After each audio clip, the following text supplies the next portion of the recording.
Welcome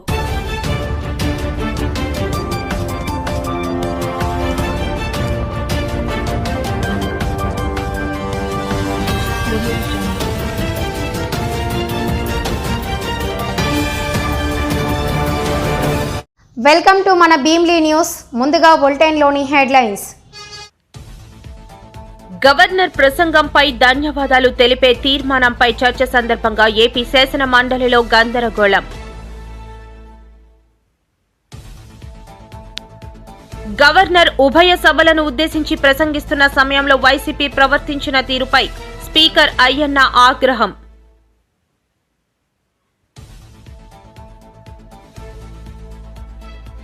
వైకాపాకి ప్రతిపక్ష హోదా ప్రజలే ఇవ్వలేదని హోంమంత్రి అనిత గట్టి కౌంటర్.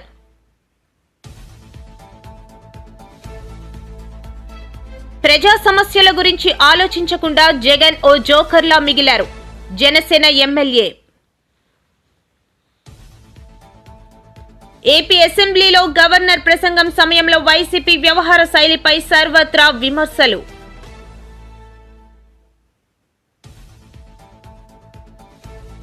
గవర్నర్ ప్రసంగాన్ని అడ్డుకున్న వైఎస్ జగన్ పై అనర్హత వేటు వేయాలి.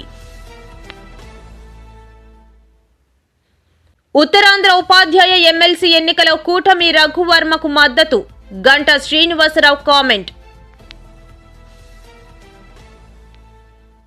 సాక్షి మీడియాలో వచ్చిన కథనాలపై స్పీకర్ అయ్యన్న పాత్రుడు సీరియస్.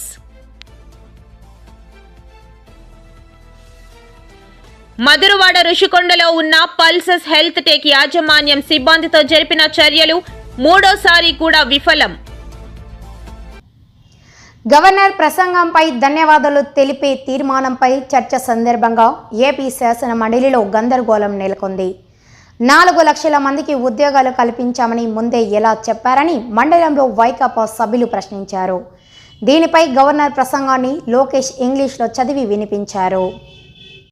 చెప్తున్నారు అధ్యక్ష, చూపించండి అధ్యక్ష, ఇది కరెక్ట్ కాదు ఎట్లా ఉందా? తెలుగులో అలా ఉందా? తీయండి, తెలుగు కూడా తీయండి, తెలుగు కూడా వచ్చమ్మా, తెలుగు తీయండి, పుస్తకం తీయండి, నో ప్రాబ్లం.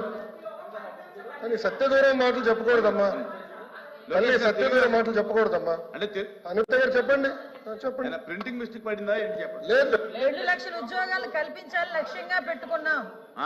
ఉద్యోగాలు కల్పించాలని లక్ష్యంగా పెట్టుకున్నాం. చూడమండి అధ్యక్ష, ఎక్కడైనా ఏ పేజీ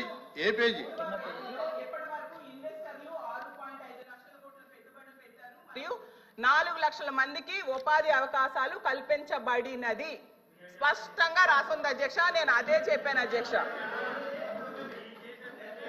నేను కంటిన్యూ చేస్తాను అధ్యక్ష.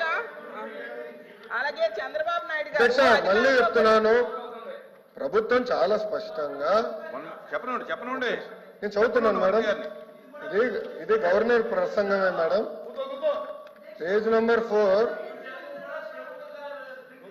గురుగారు దళితులపైన ఎవరు దాడి చేశారో అందరూ తెలుసండి. కూర్చోండి స్వామి, కూర్చోండి.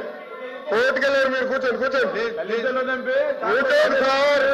మాటలు పెద్ద చెప్పాల్సిన అవసరం లేదు. ఇక్కడ మీకు సంబంధం లేని సబ్జెక్ట్ ఇది, మేడం గారితో నేను మాట్లాడుతున్నా, నేను మేడం గారితో చర్చిస్తున్నా.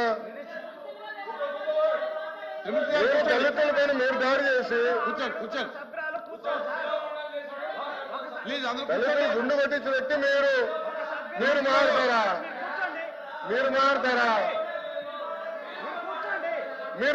అధ్యక్ష, మీరు ఎట్లా మారుతారు? దయచేసి కూర్చోండి.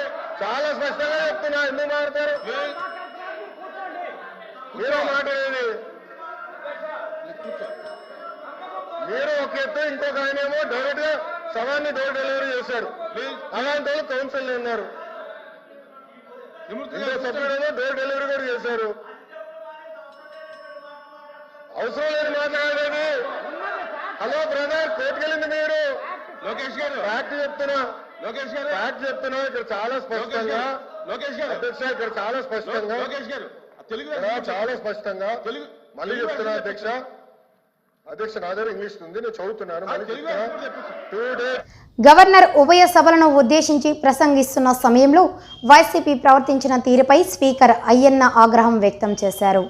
నిన్నటి సంఘటన సభ్య సమాజం సిగ్గుపడేలా వైసీపీ వ్యవహరించిందన్నారు.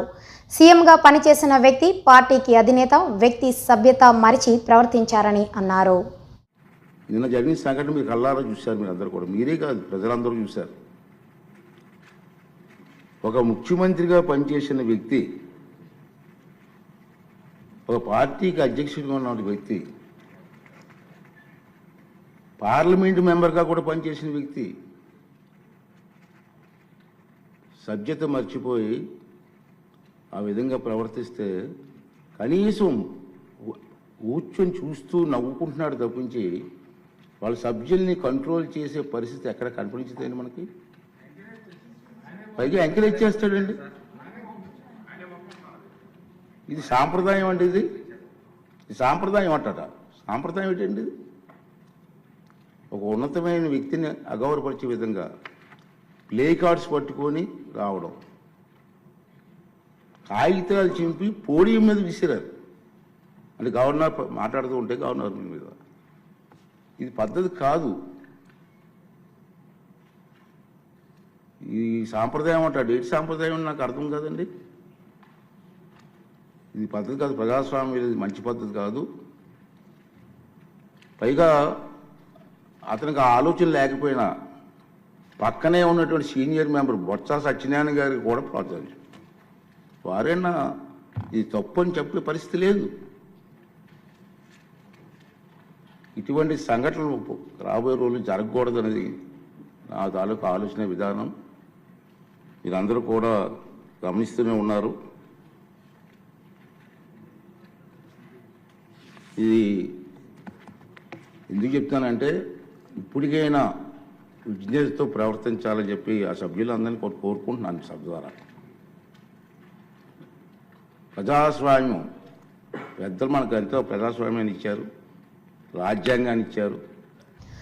వైకాపాకి ప్రతిపక్ష హోదా ఎందుకు ఇవ్వడం లేదని ఎమ్మెల్సీ మాధవరావు ప్రశ్నించారు. వైకాపాకి ప్రతిపక్ష హోదా ప్రజలే ఇవ్వలేదని హోంమంత్రి అనిత గట్టి కౌంటర్ ఇచ్చారు. వాళ్ళు చేసిన అప్పులకి, మేము చేసిన అప్పులకి, మేము కట్టే వాళ్ళు చేసిన అప్పులకి 3.5 లక్షల కోట్ల అప్పు 19 నాటికి ఉంటే 1,00,000 కోట్ల బాకీలు పెట్టిపోతే ఆ బాకీలు 19-24 మధ్యలో జగన్మోహన్ రెడ్డి ప్రభుత్వం తీర్చింది. ఆ 3.5 లక్షల కోట్లకి మేము వడ్డీ కట్టాం 5 ఏళ్ళు. మంత్రి గారు, హోమ్ మినిస్టర్ గారు కూర్చో, అయిపోయింది కూర్చోండి. అధ్యక్ష, ఇందాక లోపి గారు కూడా చెప్తూ ఇది గవర్నర్ గారు. కూర్చోండి కూర్చోండి, మాధవ్ గారు కూర్చోండి. హోమ్ మినిస్టర్ గారు. అధ్యక్ష, ఇక్కడ ఒక 2 విషయాలు అధ్యక్ష. అంటే గవర్నర్ గారి స్పీచ్ కి సంబంధించి ధన్యవాదాలు తెలిపే తీర్మానంలో ఏదైనా సత్యదూరానికి సంబంధించిన అంశాలు చెప్పినప్పుడు కంపల్సరీగా మేము చెప్పాల్సిన బాధ్యత ఉంది. కంపల్సరీ రిప్లైలు ఎవరైతే మంత్రి గారు చెప్తారో వాళ్ళందరూ కూడా చెప్తారు అధ్యక్ష. ఇప్పుడు మన సభ్యులు మాట్లాడినప్పుడు ప్రతిపక్ష హోదా గురించి మాట్లాడారు అధ్యక్ష. ఎందుకు ఈ సభలో మాట్లాడుతున్నానంటే ఆయన ఈ సభలో ఎత్తారు కాబట్టి విషయం చెప్పాలి అధ్యక్ష. ప్రతిపక్ష హోదా రావటానికి వాళ్ళకున్న సభ్యులు సరిపోతారని వాళ్ళకు వచ్చిన రూల్ బుక్ లో అధ్యక్ష చెప్పాలి. గురించి ప్రతిపక్షం గురించి అంత గట్టిగా మాట్లాడుతూ నిన్న గవర్నర్ గారి ప్రసంగంలో తమరు ఉన్నారు అధ్యక్ష. అధ్యక్ష, గవర్నర్ గారి ప్రసంగంలో తమరు ఉన్నారు. ఒక పక్క మీరు, ఒక పక్క స్పీకర్ గారు, ఒక పక్క గవర్నర్ గారు మాట్లాడుతున్న సందర్భంలో ప్రతిపక్ష హోదా కావాలి అని చెప్పి అడగడం అన్నది ఎంతవరకు సభ్యత అధ్యక్ష? వీళ్ళు సభ్యత సంస్కారాల గురించి మాట్లాడుతున్నారేంటి అధ్యక్ష? ప్రతిపక్ష హోదా అనే విషయం ఈ సభకు సంబంధించింది కాదు. అది ఆయన మాట్లాడారు అధ్యక్ష. ఎవరు మాట్లాడినా ఆయన మాట్లాడారు, సమాధానం చెప్పాలి. ఎవరు మాట్లాడినా కరెక్ట్ కాదు. ప్రజలు ఇవ్వలేదు. ఈ రోజు చంద్రబాబు నాయుడు గారు, పవన్ కళ్యాణ్ గారు, గవర్నర్ గారు ఇచ్చింది కాదు అది. ప్రజలు ఈ రోజు ప్రతిపక్ష హోదా ఇవ్వలేదు. ప్రజా సమస్యల గురించి ఆలోచించకుండా జగన్ ఓ జోకర్గా మిగిలారని జనసేన ఎమ్మెల్యే లోకం మాధవి తీవ్ర వ్యాఖ్యలు చేశారు. ప్రతిపక్ష హోదా కోసం డిమాండ్ చేస్తున్న ఆయన ప్రజా తీర్పును గౌరవించలేదని దుయ్యబట్టారు. తిండి పెట్టినట్లవుతుంది అన్న మన గౌరవ ముఖ్యమంత్రి గారి సూక్తిని నిన్నను మన గవర్నర్ గారు చెప్తున్నప్పుడు ఖచ్చితంగా ప్రజలందరూ ఒకటే ఆలోచిస్తున్నారు అధ్యక్ష. ఎందుకంటే ప్రభుత్వ రాష్ట్ర ఆర్థిక పరిస్థితిని దృష్టిలో ఉంచుకొని ఒక గౌరవ ముఖ్యమంత్రి ప్రతి అడుగు వేయాలి అధ్యక్ష. గత ప్రభుత్వంలో అది ఎక్కడా కనిపించలేదు అధ్యక్ష. ఖచ్చితంగా రాష్ట్ర ప్రభుత్వ నిధులని దుర్వినియోగపరుస్తూ రాష్ట్రానికి అప్పుల భారం పెంచుతూ ప్రతి పని గత ప్రభుత్వం చేసిందనడానికి మనం చాలా శ్వేతపత్రాలు రిలీజ్ చేసాం. దాని గురించి కూడా మన శాసనసభలో కూలంకషంగా చర్చలు కూడా జరిగాయి అధ్యక్ష.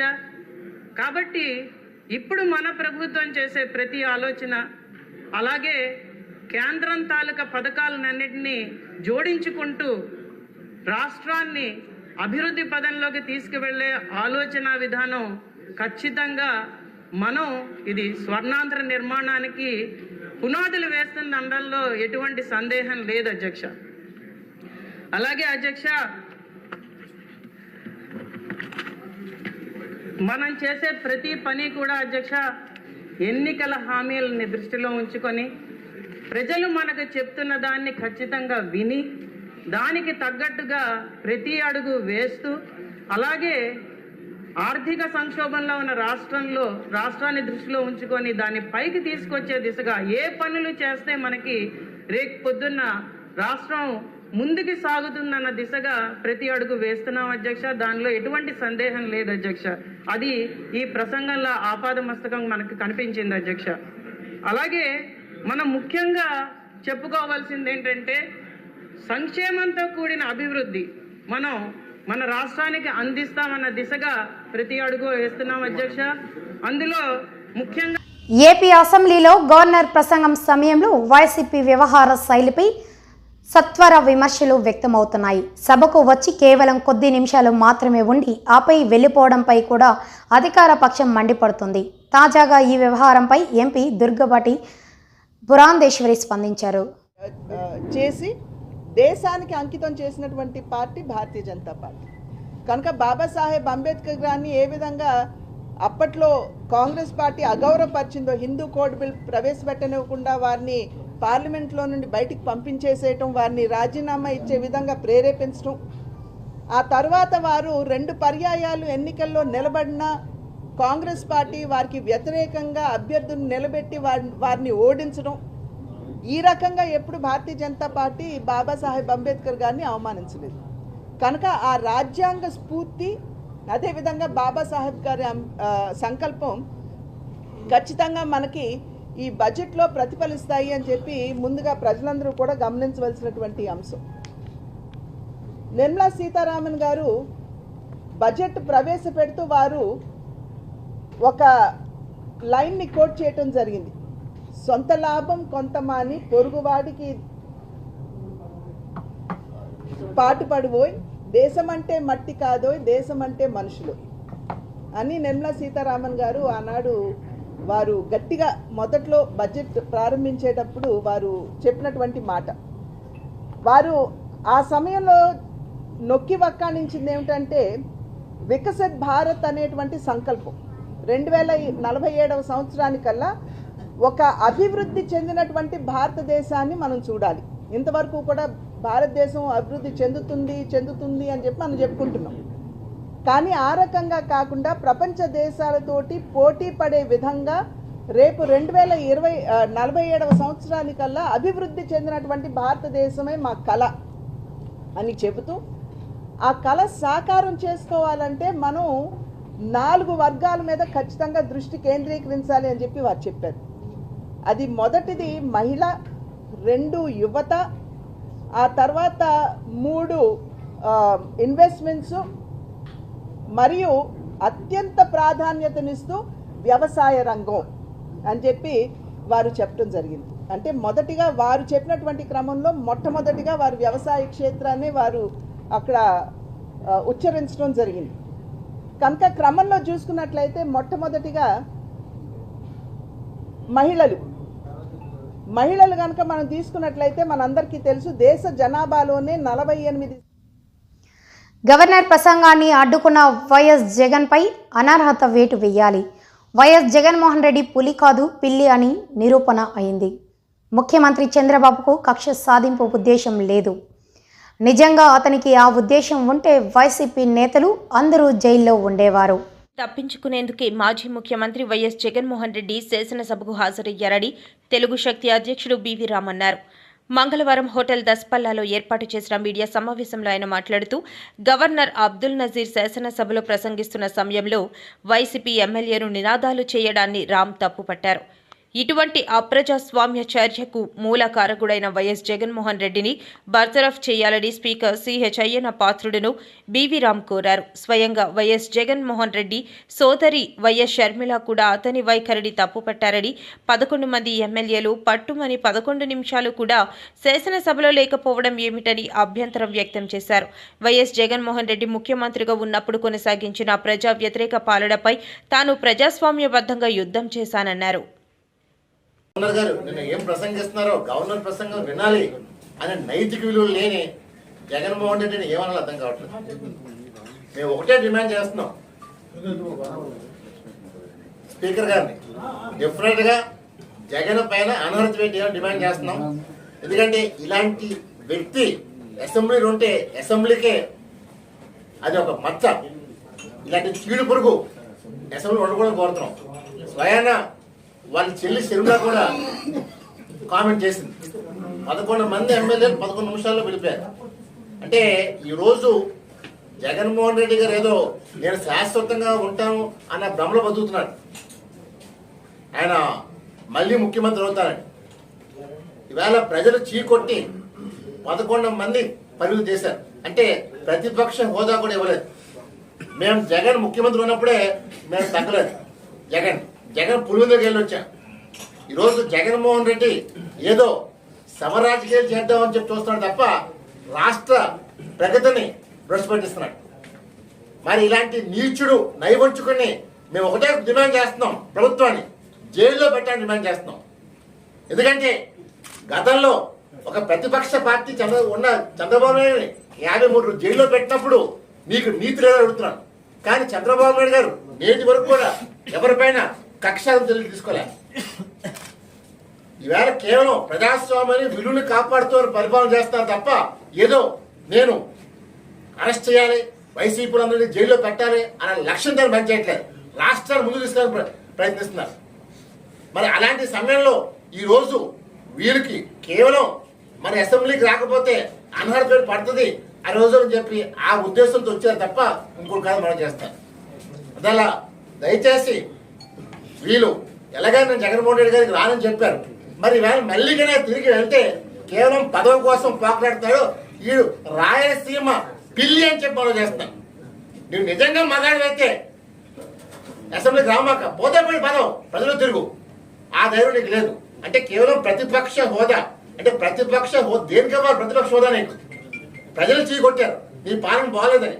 అలాంటప్పుడు ఎందుకు అడుగుతున్నాం? సిగ్గు లేకుండా అడుగుతున్నాం. కేవలం నాడు సమరాజ్. మాజీ మంత్రి గంటా శ్రీనివాసరావు కామెంట్స్. ఉత్తరాంధ్ర ఉపాధ్యాయ ఎమ్మెల్సీ ఎన్నికల్లో కూటమి రఘువర్మకు మద్దతు తెలిపింది. కూటమి నాయకులు రఘువర్మ గెలుపుకు విస్తృతంగా ప్రచారం చేస్తున్నారు. టీడీపీ ప్రభుత్వంలో గురువులకు అధిక ప్రాధాన్యత ఇచ్చాము. విద్యారంగం అభివృద్ధి కోసం రఘువర్మను గెలిపించుకోవాలి. మొదటి ప్రాధాన్యత ఓటుతో రఘువర్మను అత్యధిక మెజారిటీతో గెలిపించాలి. ప్రజలు తీర్పుతో జగన్కు దిమ్మ తిరిగింది.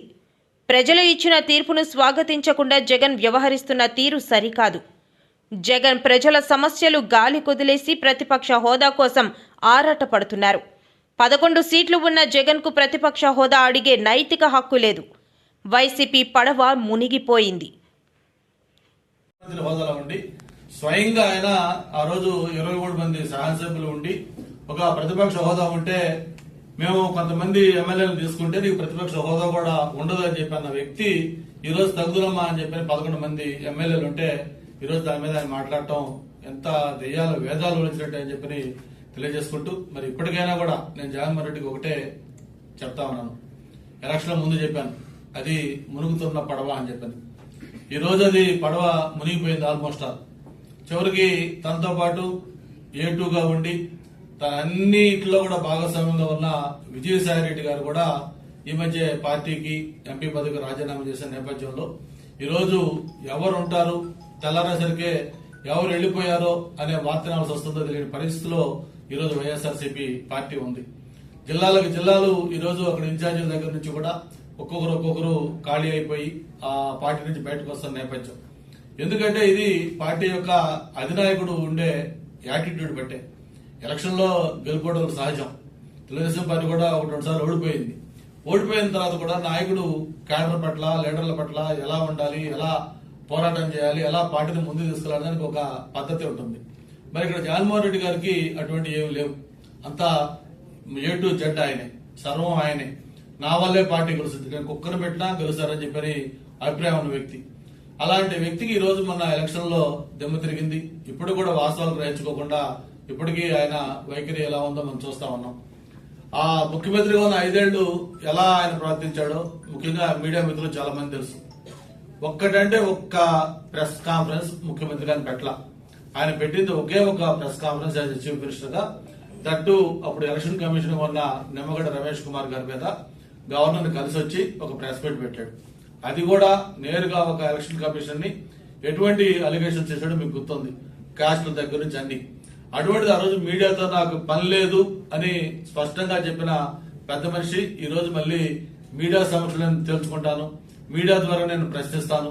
ఈ రోజు ఎమ్మెల్యేగా గెలిపించేది ఏదైనా సమస్యల్ని అసెంబ్లీలో మాట్లాడమని, పోరాటం చేయమని. కానీ దానికి విరుద్ధంగా ఈ రోజు ఆయన నేను ప్రతిపక్ష హోదా ఇవ్వలేదు కాబట్టి నేను అసెంబ్లీకి వెళ్ళాలని చెప్పని బాయ్కాట్ చేసే పరిస్థితి చూస్తా ఉన్నాం. మరి నిన్న వెళ్ళారు, ఆయన అటెండ్ అయ్యారు. ఎందుకు వెళ్ళారో కూడా మీకు తెలుసు.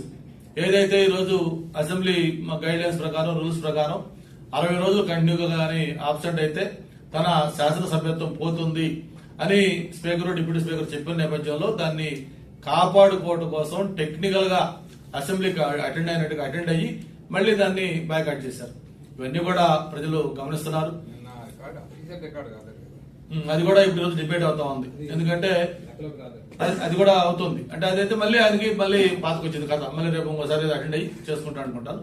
బట్ ఏదైనా ఒక బాధ్యత గల ప్రతిపక్ష పార్టీగా ఉండాల్సిన వ్యక్తి ఇంత నిస్సిగ్గుగా, ఎటువంటి బాధ్యత లేకుండా కేవలం తన యొక్క హోదా గురించి తప్ప ప్రజల సమస్యలను గాలికి వదిలేసి ఇలా బిహేవ్ చేయడం ప్రజలు గమనిస్తా ఉన్నారు. ఇదే మధురవాడ ఋషికొండలో ఉన్న పల్స్ హెల్త్ టెక్ యాజమాన్యం సిబ్బందితో జరిపిన చర్చలు మూడోసారి కూడా విఫలమయ్యాయి. తమ PF అకౌంట్ క్లోజ్ చేసి 4 నెలల జీతాలు ఇవ్వాలని కోరారు. 3 రోజుల సమయం ఇస్తే సమస్య పరిష్కరిస్తామని కంపెనీ HR తెలిపారు. తీసుకొని వెళ్ళాము, వాళ్ళతో డిస్కస్ చేశాము. మా మేనేజ్మెంట్ కూడా అష్యూరెన్స్ త్రూ మెయిల్ మాకు కన్ఫర్మేషన్ ఇచ్చారు. అది ఏదైతే ఇచ్చారో నేను మీ అందరికీ ఇక్కడ మీడియా ముందు అండ్ యాజ్ వెల్ యాజ్ పోలీసుల ముందు కూడా అష్యూరెన్స్ ఇచ్చి చెప్తున్నాను. ఎండ్ ఆఫ్ ఫిబ్రవరి కల్లా what ever the salaries pending ఏవైతే ఉన్నాయో అవన్నీ కూడా క్లియర్ చేస్తాము. అలాంగ్ విత్ స్టాట్యుటరీ పేమెంట్స్ కూడా ఏవైతే డ్యూస్ ఉన్నాయో అవి కూడా అన్నీ క్లియర్ చేసేసి ఎండ్ ఆఫ్ ఫిబ్రవరి కల్లా అందరికీ క్లియర్ చేస్తామని అష్యూరెన్స్ అందరి ముందు కంపెనీ సైడ్ నుంచి ఇస్తున్నాను. PF స్టాట్యుటరీ అంటే PF, ESI అండ్ PT వాళ్ళకి ఏవైతే డ్యూస్ ఉన్నాయో స్టాట్యుటరీ పేమెంట్స్ అంటే అదే వస్తుంది. సో దాని మీద వాళ్ళకి ఏదైతే రిలీవింగ్ కూడా రావాల్సి ఉంటుందో అది కూడా ప్రాపర్గా మేనేజ్మెంట్ సైడ్ నుంచి, కంపెనీ సైడ్ నుంచి ఎటువంటి ఇష్యూస్ లేకుండా కంపెనీ సైడ్ నుంచి మేము ప్రొవైడ్ చేస్తాము. అవి కూడా అది కూడా ఎండ్ ఆఫ్ ఫిబ్రవరి కల్లా వాళ్ళందరికీ మేము క్లియర్ చేస్తాము. వాళ్ళ డౌట్స్ అన్ని కూడా మేము క్లియర్ చేస్తాం కూడాను. ఓకేనా? ఎండ్ ఆఫ్ ఫిబ్రవరి కల్లా అందరికీ అన్ని సొల్యూషన్స్ దొరుకుతాయి. అవి కూడా మేము PF వాళ్ళతో మాట్లాడి క్లియర్ చేస్తాము ఎండ్ ఆఫ్ ఫిబ్రవరి కల్లా. ఓకే, అన్ని ఎండ్ ఆఫ్ ఫిబ్రవరి కల్లా వాళ్ళకి ఏవైతే రావాల్సినవి ఉంటాయో అన్నీ కూడా ఎండ్ ఆఫ్ ఫిబ్రవరి కల్లా అనేది అయితే మాకు వద్దు. 2000 వేస్తారా? ఈసారి 1000 ఇస్తారు. నాకు 3000 వేశారు, 2000 వేస్తారు. ఇప్పుడు 1000 పడుతుంది. రేపు పొద్దున మమ్మల్ని ఇవ్వకపోతే మాకు రావాల్సింది మాకు రాకుండా తిరిగి 17,000, 20,000 ఇవ్వమంటే మేము ఎలా ఇస్తాం? మాకు అంతే స్తోమత ఉంటే మేము ఇక్కడ ఎందుకు చేస్తాం? శాలరీ మీకు ఇవ్వకుండా తిరిగి రిటర్న్ అడుగుతున్నారు. మీరు ఇవ్వాలి అని చెప్తున్నారు. ఏమైనా